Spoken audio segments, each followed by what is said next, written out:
Hi, I'm Sleepless Skies, and in this video, I'm going to be telling you my process for writing melodies that have got me released on labels like Colorize, Monowave, Hathor, and more. These big labels are looking for really powerful melodies that create emotion and evoke a response in the listener. And it's actually quite hard to write melodies like this. So I'm going to show you my process that I use that helps me unlock melodies even when I'm stuck and have a little bit of writer's block. So let's jump into the DAW. Okay, so we're in the DAW. We've got like basically a blank project. I've got a couple of samples in there I'm going to start with because I'm going to write in F minor. And one of the ways I start my tracks, and it's just frequently the way I'll just get going, is by dragging in some atmospheric kind of textural noises from Splice and just using that to trigger a little bit of inspiration. So I just go and have a listen through Splice, usually type in something like atmospheres or textures, and just find something that kind of gets me interested. I've got these two here. It's kind of cool backgroundy layers. I've added a lot of reverb to them, so they're almost fully wet, which means that they don't have a lot of body to them, but they're just there for atmosphere. So what I'm going to do now is I'm going to start by writing some chords. And to write chords, if you're not someone like I'm not a trained pianist who can play just off the top of my head a bunch of chord progressions. So what I'm going to do is I'm going to do this manually. I'm going to lay in a root note. I'm going to go.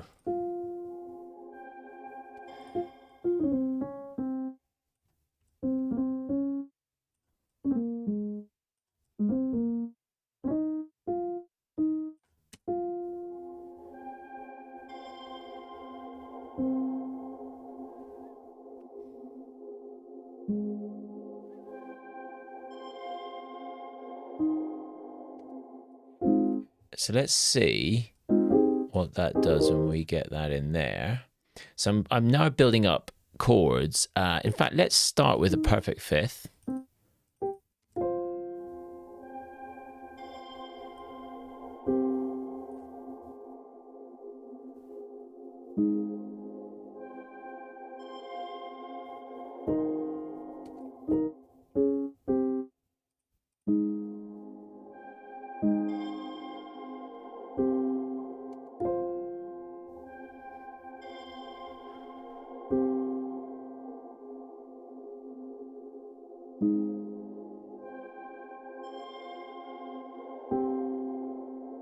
That's quite nice the way it goes up that way, could it?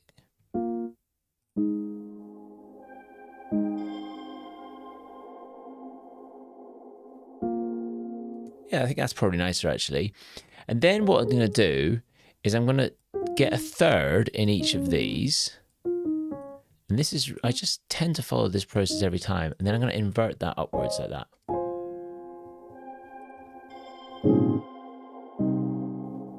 Oh.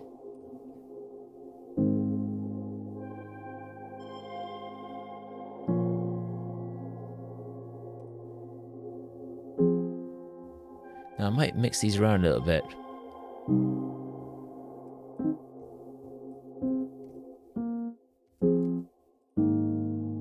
Oh. There we go.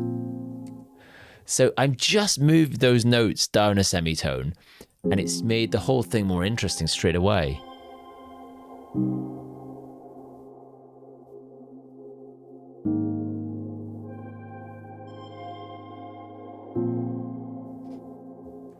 I think I could still...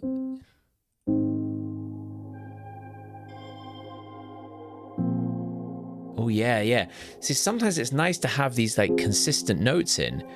And notice that that's at the start as well. So you might put it running all the way through. That can work really nicely.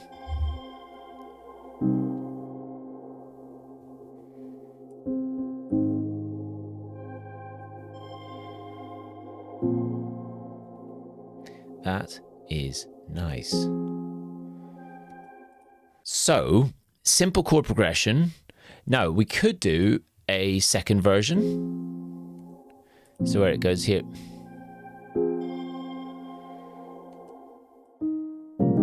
Oh.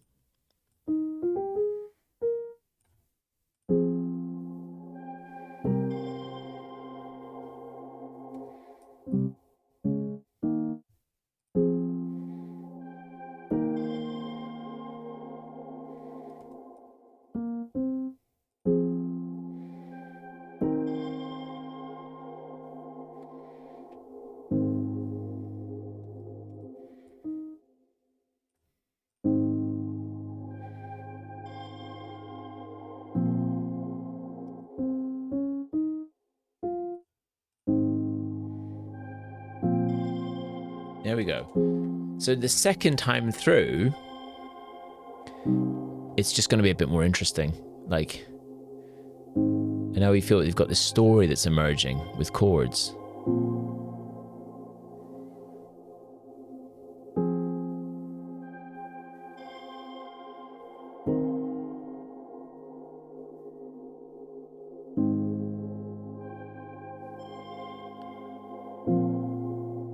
Oh, nice. Now, there's loads of ways you can make this more interesting, but for right now, what we need right now, we don't need to do anything more. This is good. This is like the basis for our track. Next thing I'll do is I'll work on a little melody riff, right? So it already feels like that note. Like I've got some ideas for what should go in here. So I'm in F, but that note there, the A flat, feels...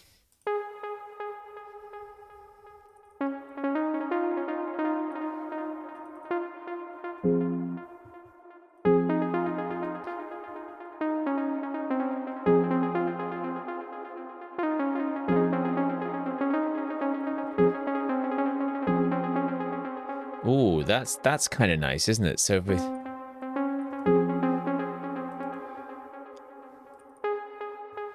I like this kind of riff.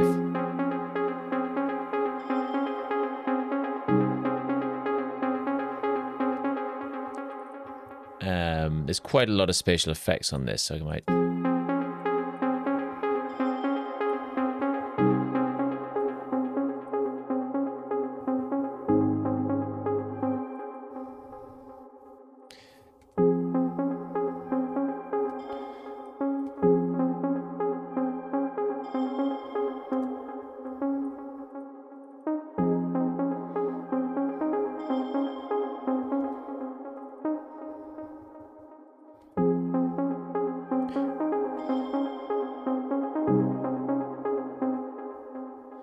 So now I'm going to just think about how I can evolve this. So it's got...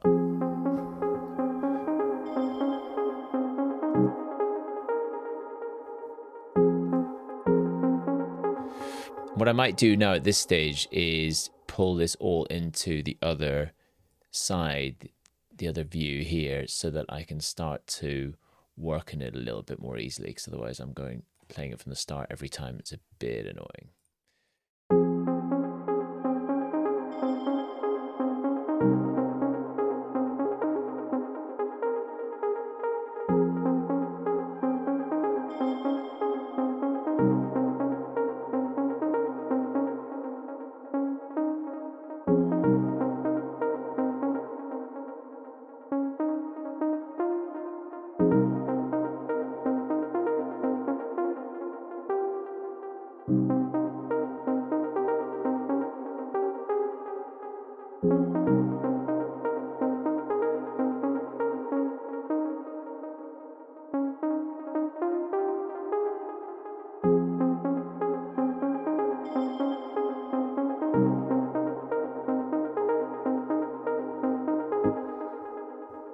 Oh, that's... I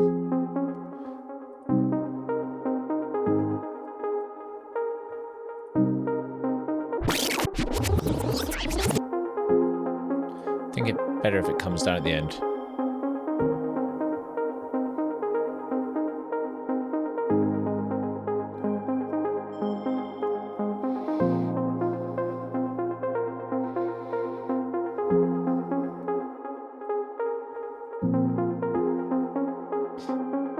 Yeah, you know, like, that's all right. It's basic, but it's good. It's like it's getting the first bits in there. So what we're going to do now is just make this a tiny bit more interesting to listen to by just adjusting velocities. So by adjusting the velocity, we're going to create this sense that this whole melody is kind of evolving and moving a bit more. And the way I do this is I'm just going to kind of adjust it in line with where the notes are sitting. So the lowest notes are going to get adjusted, brought down by velocity the most. And then the middle ones a little bit less. And then the top one's going to play as loud as possible.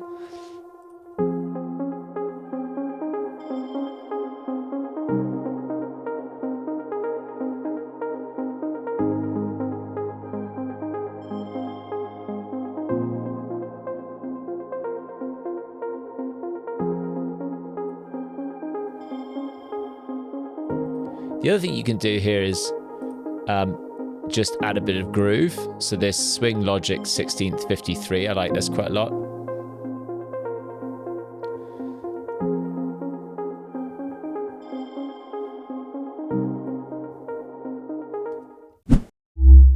Hey guys, if you're enjoying the video and you like what you see, please remember to like and subscribe and ring the bell. Now back to the video.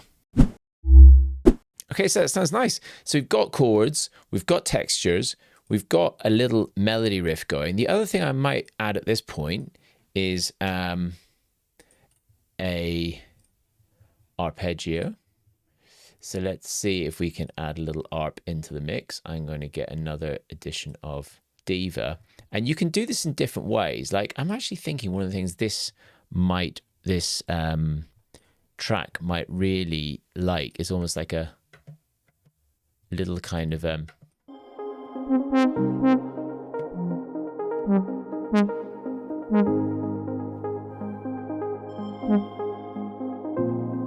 to use the Sakura Artist Essentials pack. I use that a lot. There'll be a link to that in the description.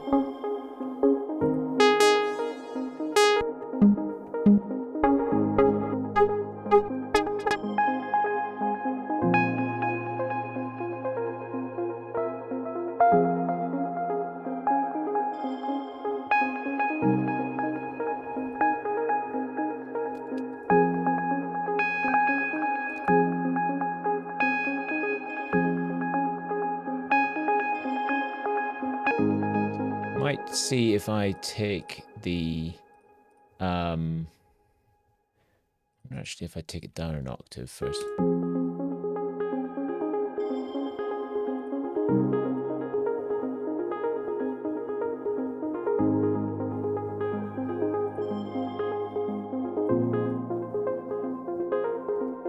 I've taken the effects off Diva.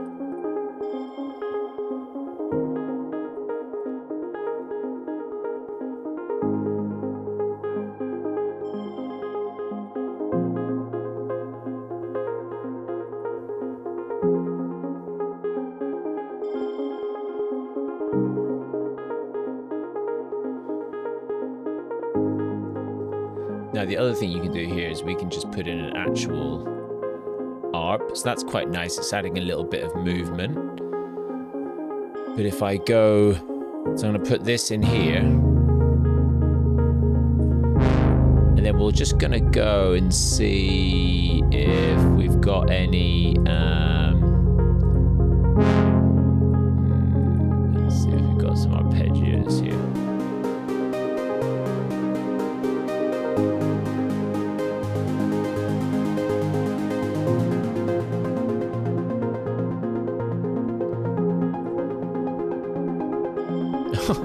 I mean, that's quite cool. Now you can go down here if you go to this restart bit. If you want to make it a bit more.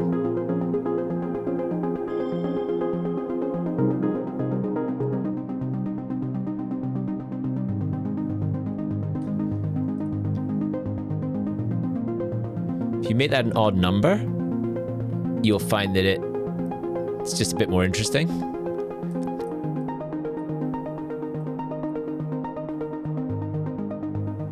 I mean, that's a ridiculous. That's called Hopeful, by the way, in the Artist Essentials pack.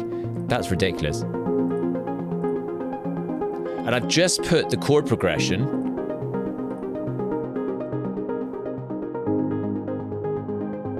I've just put the chord progression in.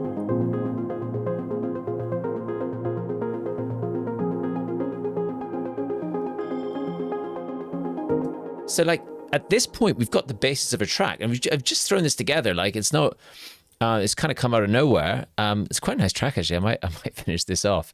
Let's do something else quickly. I've got a bass, this bass noise in here. It's kind of cool. It's a bit kind of analog-y. This is actually from a preset pack that I am currently developing, which is going to be all about really good low end. More on that soon. I need to finish it though. So what I'm going to do now is I'm going to take the chord progression. I'm getting rid of all the notes apart from the root note, and I'm literally going to see how that sounds.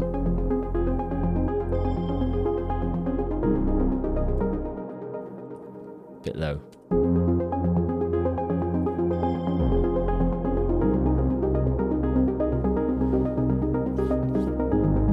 Sometimes you have to move the spacing of these notes about in order to get it to work.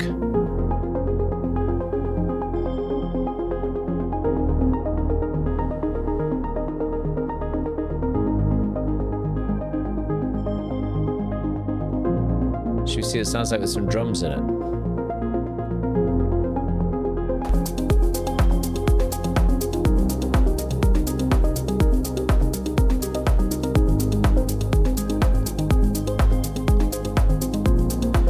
You know, look, there's loads of work needed, but it's not bad. That's the way I would start writing the whole time. And literally, we can do one of those and then we can stop and get a new set of atmospheres in, change the key maybe, move it into a major key or something, do something different, save this project out. What I would do at the end of this is I will literally, in fact, I'll do it now. I will bounce this out as an idea. So I'll take it as a WAV file. And I'll just save it into folders that I've got here called splurges. Splurge is an idea. This is a term I got from Mike Monday, who talks about splurge writing, like basically just doing loads of these little ideas. Splurge 1. And I'm going to save that audio file in there. The other thing that we might end up getting is like counter melodies. And so this is sometimes a nice thing to do for a counter melody, is to pick a little, again, we're going to use this because it's so good. So pick a little plucky noise.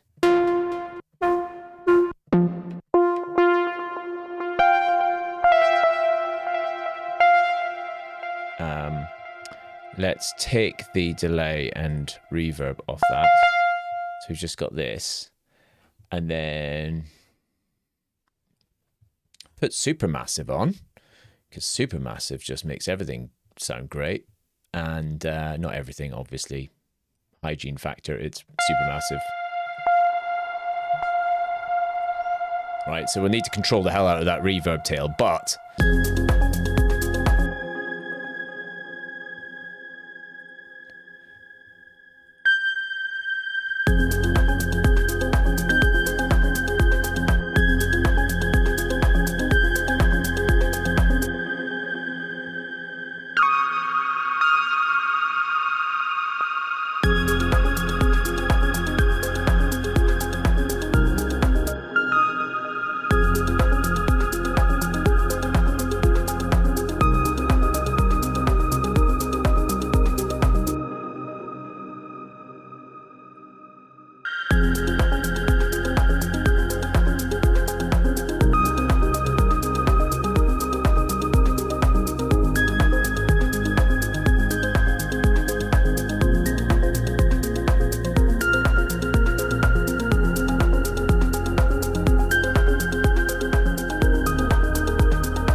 so you can see there, like, it's quite simple, but it's quite a nice little atmospheric counter melody that you could bring in at some point in the track to make it more interesting. And we can just start layering and layering and layering and adding more stuff at this point. So the last thing I want to show you in terms of helping you write good melodies is do use other people's stuff as inspiration. One of the things I'll do sometimes just as practice is I'll try and recreate a track from like an artist that I really admire. In this case, I've got one here from Jordan Post, and it's called Here Always. And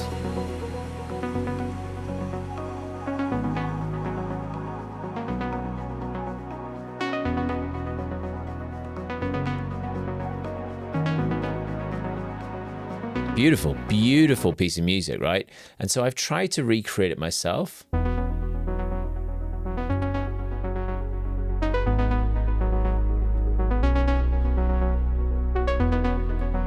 Try to really like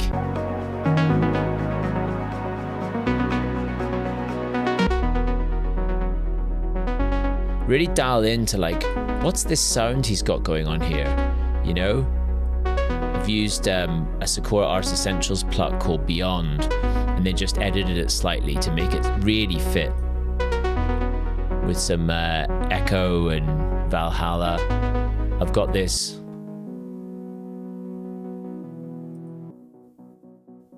There was some little kind of plucky things going on and some extra little notes, and then these kind of little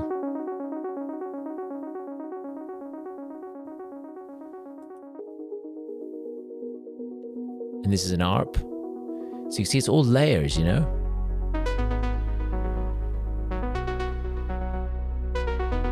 So you can do this too. Just take a track you really love, see if you can remake a bit of it. You don't have to recreate the whole thing, but just like parts of it like that. And now I've got some really cool sounds that I can bring into a future track that I make and actually use it to enhance my own music. So hopefully that's really helpful, and you can go and try that. I'd love to know what you make of it, whether you can do it yourself. Leave me a note in the comments to let me know how you get on. So that's how I write great melodies. You can write loads and loads of these, and eventually, if you write enough, something really powerful will come out. Now, of course, there's more to writing great music than just melodies, and maybe you've got a big folder full of ideas and nothing ever gets finished. So if you want to know how to finish more music, my 5 tips videos for finishing more tracks is going to really help you out, and it's right up here.